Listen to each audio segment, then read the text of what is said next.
Les questions, je vais essayer d'y répondre en français. Tout d'abord, la question concernant ma réaction comme quelqu'un qui aime la paix.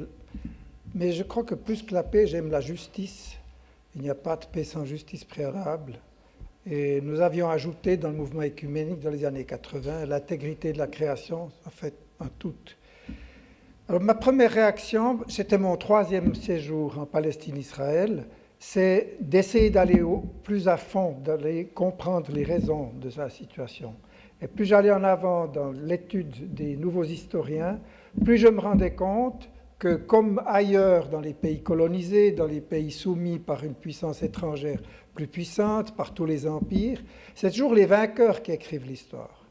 Donc on nous a trompés sur l'histoire de la création de l'État d'Israël. Il y a eu des mythes comme le plus fameux qui est de dire une terre sans peuple pour un peuple sans terre. La terre sans peuple étant le territoire actuel d'Israël plus Palestine ou Cisjordanie, et puis le peuple étant les Juifs qui avaient été persécutés pendant la Deuxième Guerre mondiale et avant. Alors il n'est pas vrai que c'était un pays vide. Il y avait 1 million de Palestiniens, c'est leur terre. Et ils ont été expulsés, 800 000 d'entre eux ont dû partir, avec des méthodes qui ont été décrites par les historiens comme terroristes. Alors, les premiers terroristes dans la région, ce n'est pas ceux qu'on croit. Et ensuite, comment garder l'espoir au milieu de cela? Alors moi, j'ai beaucoup appris des Palestiniens. Les Palestiniens sont résilients. Vous connaissez peut-être Boris Cyrulnik qui a développé toute la théorie de la résilience. Ils sont incroyablement résilients face à une situation de persécution, d'oppression quotidienne, on pourrait dire heure par heure, de leurs enfants, mais aussi de leurs adultes, et en particulier des femmes. Et là, je rejoins Foulata. Les femmes ont donné leur part de souffrance, pas seulement dans leur cœur, mais dans leur corps. Et certaines sont emprisonnées, encore qu'il y a là un respect plus grand pour les femmes que pour les hommes dans l'incarcération. Les prisons d'Israël, à mon avis, font penser, et j'ai visité un lieu comme ça, et quand je suis sorti, j'ai cru que je sortais de Sachsenhausen, le camp de concentration au nord de Berlin, qui est lui aussi terrible. Alors, je dirais que ce sont les Palestiniens qui m'ont donné une espérance.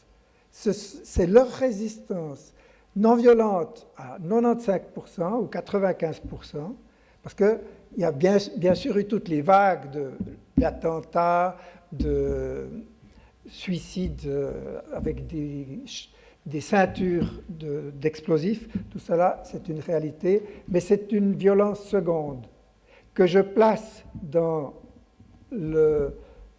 tout ce qui nous soutient dans le monde œcuménique, puisque je suis un vieux de la vieille.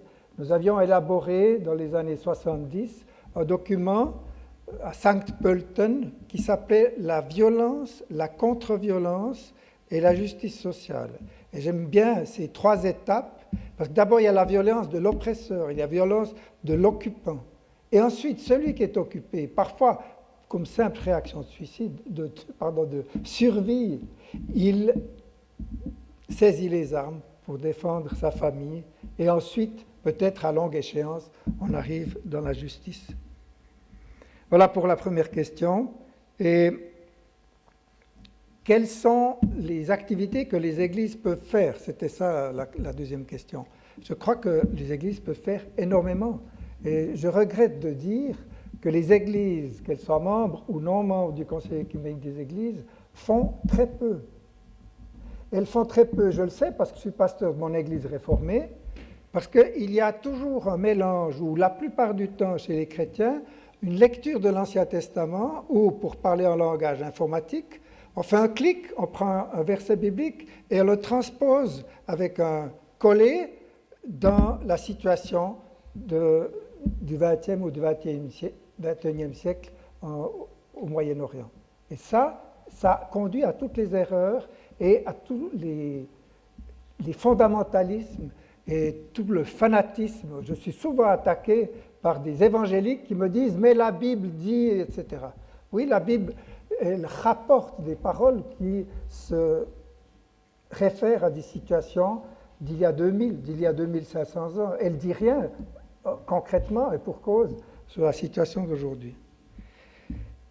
Alors, encore une fois, pour revenir sur la question des femmes, Foulata a bien souligné qu'elles sont les premières victimes, à la fois comme mère, épouse ou grand-mère des enfants qui sont incarcérés, qui sont tués. Il y a souvent des enfants qui sont morts dans ces affrontements qui sont, encore une fois, on a vraiment l'impression qu'ils arrivent comme des Rambo suréquipés. Et ensuite, on dit que les petits-enfants, ils mettent en danger la sécurité des soldats en leur lançant des pierres.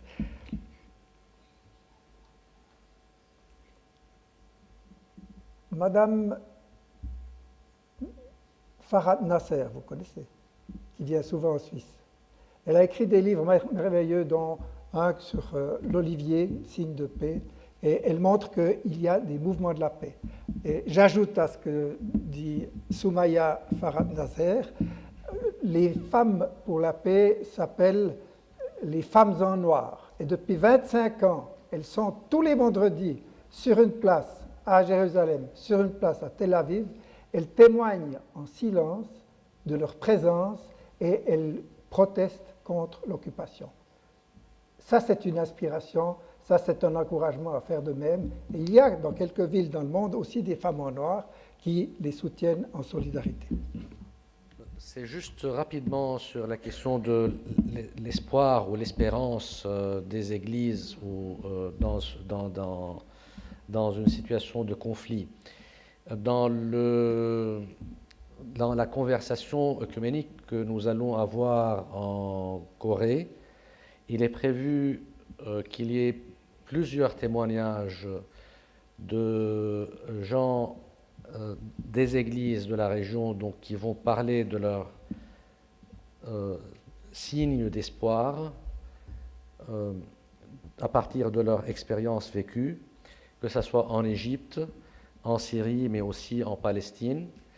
Mais il y aura aussi des expériences vécues par des gens d'églises sœurs qui vont nous dire comment ils ont vécu des situations de solidarité avec des chrétiens de cette région.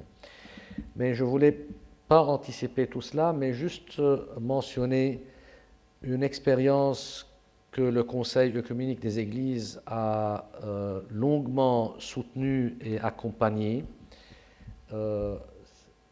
Certains d'entre vous probablement aussi connaissent le document qui est sorti de cette initiative qui s'appelle Kairos, le Kairos Palestine. Donc c'est un document qui a été élaboré par des chrétiens palestiniens. On peut aussi dire qu'il a été élaboré par des chrétiens qui représentent toutes les églises en Palestine. Et c'est un document qui est un signe d'espoir et d'espérance. C'est un document qui donne un sens à la présence des chrétiens en Palestine. C'est un document qui répond à une question fondamentale pour les Palestiniens en général, mais pour les chrétiens palestiniens en particulier. Pourquoi est-ce que c'est important pour nous, comme chrétiens, de rester enracinés dans cette terre? Qu'est-ce qui nous pousse à rester enracinés dans cette terre? Le document parle de la souffrance de tous les Palestiniens, il parle de leur vie quotidienne, il parle du mur de la séparation, il parle des colonies, il parle de l'humiliation quotidienne quand ils passent par les checkpoints israéliens, mais aussi il parle des signes d'espérance qui sont dans la société palestinienne, mais aussi dans l'Église ou dans les églises en Palestine. Ça, c'est un seul spécimen de cette espérance au milieu d'un contexte de désespoir. On peut dire la même chose d'expérience comme ça dans un contexte égyptien ou dans un contexte syrien actuellement, ou dans des petites communautés. On voit beaucoup de travail de solidarité entre différentes communautés qui sont par ailleurs en conflit, mais dans des régions bien spécifiques, pas seulement les chrétiens, mais plusieurs Syriennes et Syriens sont en solidarité pour surmonter les difficultés quotidiennes. En Égypte, c'est pareil, et un peu partout, il y a des lueurs d'espoir. Le document Kairos Palestine est sur un site, il est sur le site du Conseil œcuménique des Églises, et aussi kairospalestine.ps, et vous allez trouver donc le document en 17 langues, mais encore plus important, vous allez trouver les réponses que les Palestiniens chrétiens ont reçues.